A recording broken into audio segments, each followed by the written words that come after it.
What exactly is meant by the meaning of the word lamam? Translated here as, I believe, small faults in the verse of Surah Najm. There's a verse in the Quran, in Surah Najm, chapter number 53, verse number 31 and 32, where Allah subhanahu wa ta'ala says that to Allah belongs everything in heavens and the earth. Allah subhanahu wa ta'ala has created everything in the heavens and the earth. And He gives to every evil act according to the deeds. And He rewards every good act according to the best. And Allah subhanahu wa ta'ala, if a person avoids the major sins and the shameful deeds, except the lamam, translated as small faults, Allah subhanahu wa ta'ala will forgive him. Now there is a difference of opinion among the scholars as far as what is the meaning of this Arabic word lamam.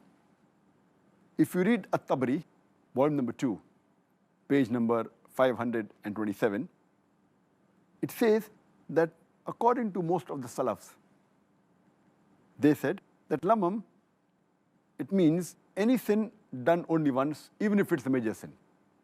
And this was the view of Abu Hurairah, may Allah be pleased with him, Mujahid, may Allah have mercy on him, and so on and so forth.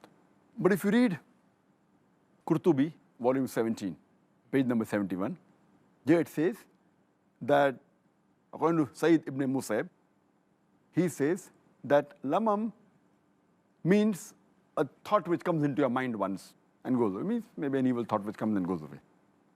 According to Al-Hasan ibn Fadl, he says that lamam means forbidden glance that you give once, unintentionally, without the intention.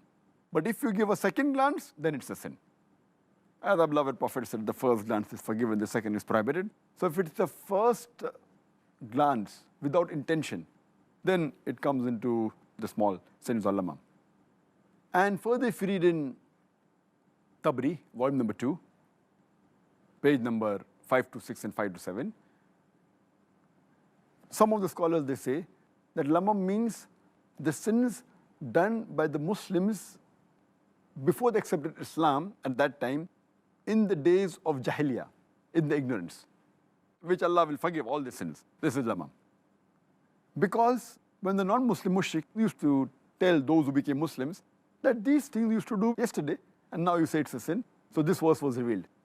Surah Najm, chapter 53, verse 31, 32, saying that stay away from the major sins and shameful deeds. And what is the lamam means the past sins that you do, Allah will forgive.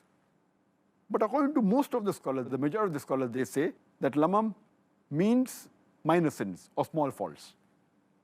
And further, if you read the view of Imam Raghib, he says that lamam means small minor sins, and the hadith of Sahih Bukhari, volume number 8, hadith number 6243, where Ibn Abbas, may Allah be pleased with him, he says that he does not know the meaning of lamam except what he heard from Abu Hurairah, may Allah be pleased with him, who says that the Messenger of Allah said that every son of Adam has his share of adultery, and he does it inevitably.